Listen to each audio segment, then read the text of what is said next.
bring in House Minority Leader Kevin McCarthy, who joins us here on the couch. Sir, thanks for being here. Thanks for having me. Great to have you. This is exactly what we're talking about. I got a present for all of you. Your own commitment to America. And in here, we talk about a government that's held accountable. Wouldn't we want to know where COVID originated? We know, though. I know, but does the American public? The Democrats will not hold the hearings on it. Right. We have the oversight ready to go to get the information so it can't repeat, so you don't fund things that create problems in the future, and that we never have to live through this again. Yeah. This is the difference in 37 days of what this country can have. So there's a change you're suggesting should Republicans gain back the House and the Senate. There's a change in what we're seeing exactly right here. How does this happen? I mean, a lack of accountability. How could this even be a move forward? How can Fauci still be there? Why wouldn't we have hearings? You had more people die during this administration than before, and they had a vaccine. You got the president calling a Coast Guard member, thanking him for saving lives, but want to lay him off in another couple weeks because he's not vaccinated. This is crazy. You want a new direction for America? This is a plan that actually does it. It's everything you talk about on this couch. People don't feel safe outside. Why? Because the Democrats defunded the police and they elected woke prosecutors. That all changes in this. Inflation. Why? They spent $9 trillion. They raised the price of gasoline, made us when we could be energy independent. They did all that. All that changes. We have a plan for it. Then when you think about parents upset being called a terrorist because they simply went to a school board meeting, the DOJ, we're going to oversee that, but we're going to pass a Parents' Bill of Rights, something that you had focused on. Give them parental choice of where they want to go. Change this country and put us on a new path. That's what a commitment to America does. We spent a year and a half studying all the problems and laying out the solutions. An economy that's strong, a nation that's safe, a future that's built on freedom, and a government that's accountable. Yeah, I mean, we need to hold China accountable. There's no, well, yes. And so here's my question. Some people have said, okay, if the Republicans win in the midterms, it just puts the brakes on what Joe Biden and the Democrats are doing. But you're saying that with you as the speaker and Republicans in a majority in Congress, that we can actually reverse these things, not just put the brakes on it, but reverse it. First thing you do, you put the brakes on, but we need everybody to join with us. We'll pass it out of the House. That's what we'll do. We need the momentum to get to the Senate and the president's desk. If we're fortunate enough to win the House and the Senate, we've got stronger levers. We got the appropriation process.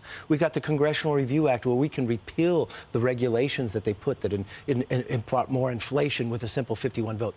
We've got reconciliation where we could put it on the president's desk. Finally, we have a say. So you're promising to withhold funding for, so let's say, whether it's the FBI or whatever the organization that you're investigating, if they are not transparent, if they do not make real reforms, then you're willing to withhold the funding for those agencies. We could bring in the Holcomb Law where we can go specifically into the areas that are causing these problems and remove their funding. But more importantly, why don't we just hold them accountable? Why don't we have a government that's held accountable? You mean hearings that oversight showing what they've done and how it's not just a hearing. It's laying out the truth, and then it's correcting the process.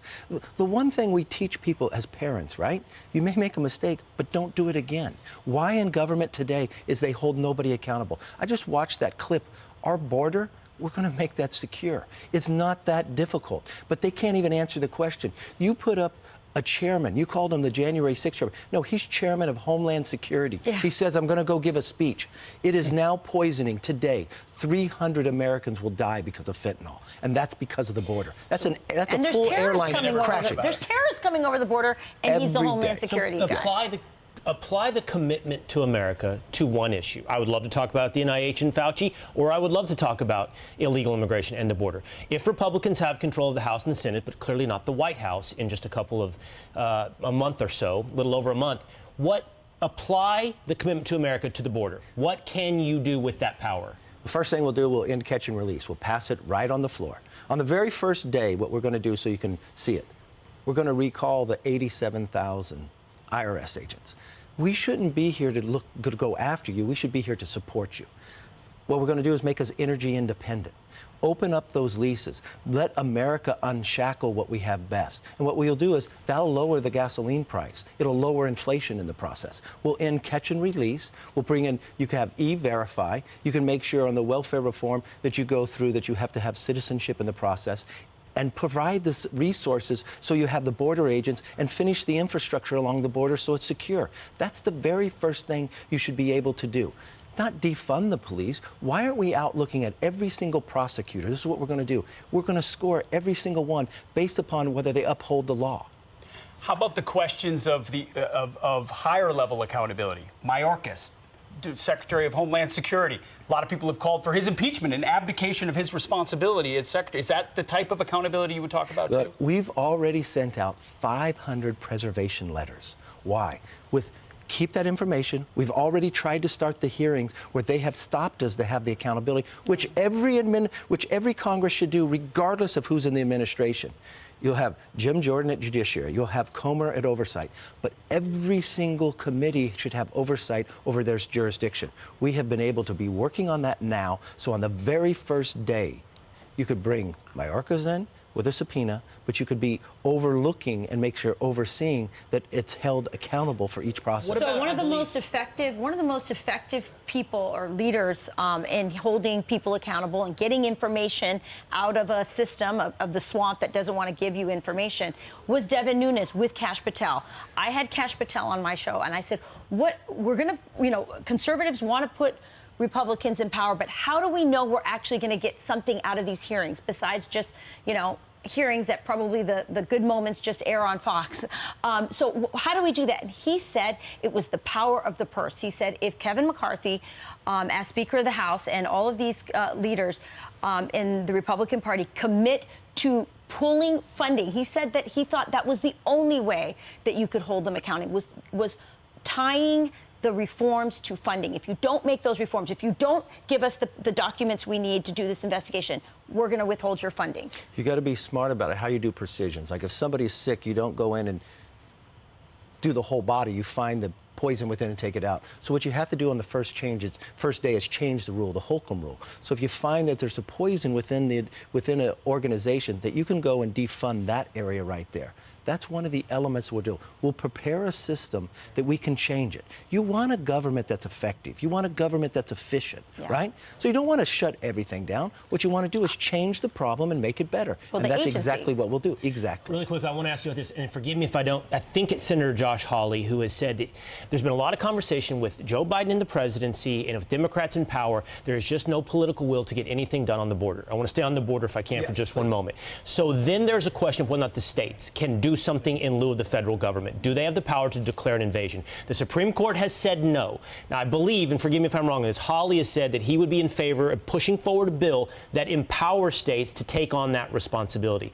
As in this scenario, you as majority leader of the House, where would you push Republicans in the House on turning that power, not abdicating it as a federal government, but also allowing states to take over something if the federal government will not? Look, the very first thing I would do is I'm a believer in small government, but this is a responsibility of government. If you can't protect your borders, you don't have a country. Right. That we should do the job. If we are in the majority, why would we want to move a bill that gives the responsibility to somebody else? Why don't we just do our job and hold them accountable? Because the answer to that, though, is because when you don't have power, what we're seeing right now is the federal government won't do it. After November and January, if we are in the majority, we will be given power. Now, the administration still has power as well. You're going to have a check and balance there. We should do that. But if there's an ability to give flexibility to the state, because I think what Abbott is doing is admirable. I think Abbott shouldn't have to do that. I think they shouldn't have to pay for that. We should have to reimburse them. But I've been to the border numerous times. If it wasn't Abbott putting the National Guard there, would we even have the capability of stopping what we're stopping? But 3 million people have come across. People on the terrorist watch list from 160 different countries. Why are they coming here and what do they have planned? Then the fentanyl. You've got to understand, it's the #1 killer of Americans between the ages of 18 and 45. And it's hitting every single community. Every city in America today is now a border city based upon what's happening. And we've got people in the White House that won't even go visit. The president's been in office more than 40 years. He has never been to the border. There will be a showdown on this because Kari Lake, running in Arizona, is running on declaring an invasion in day one because we have 2 more years of them controlling DHS, where that border could welcome another 5 million people. which changes the entire landscape. You're here in New York, I believe in part to endorse New York State Assemblyman Mike Lawler for Congress. Am I correct? Already endorsed him, Tell us about already that. helped him. Mike Lawler, State Assemblyman's running for Congress. This is an excellent opportunity to help us win the majority. We only need 5 seats. We can win the majority just here in New York because of what's happening with crime, with inflation, with all these Democratic policies. Excellent candidate, running against the DCCC chair, Maloney, and Lawler's in the lead right What's now. the latest polling on that? Lawler's in the lead right now. And so we need everybody. If you want to help, go to takethehouse.com, join with us, because it's not just Lawler. You've got people across this country, Juan Ciscomani. You've got individuals from Lori Chavez de Remer in Oregon. We can win from Rhode Island to Oregon to Washington to Florida to New York, Iowa, all across this country.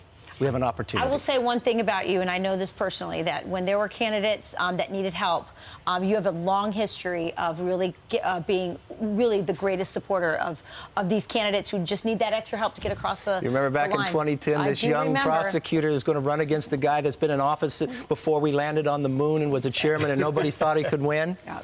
It's his birthday on Monday, too, so Yeah, it sure wish is. him a happy birthday. I Fuzzy. will. Yeah, in that regard, I will say absolutely, you deserve so much credit for We that appreciate you also wave. taking our questions, and we want to find solutions to these problems. I think that's a common, But common look, I aspiration. hear your frustration, but I hear the frustration of the nation. So what they're looking for is, where's a plan to change all this? The commitment to America, exactly that. We tell you exactly what we will do. If you trust us with the majority, we commit to you, this is what's going to happen. From accountability, to lowering inflation, to lowering your gas price, to making your streets safe again. You got police on it, to securing the border. Now, it's not going to be easy, and it's not over on the very first day. So we need you to stay with us, fight with us, help us make the next century the American And it's going to century. be our job to take this checklist and watch every day and say, okay. Put it up let's there. see how Hold we're us doing. accountable. Put it on the list. Well, it's got the Newt Gingrich seal of approval. He says it's better than his. So, Oh, wow. Well, all right. Minority leader for now. Thank you so much. And good luck to be the Speaker. Vikings. Thank you very much.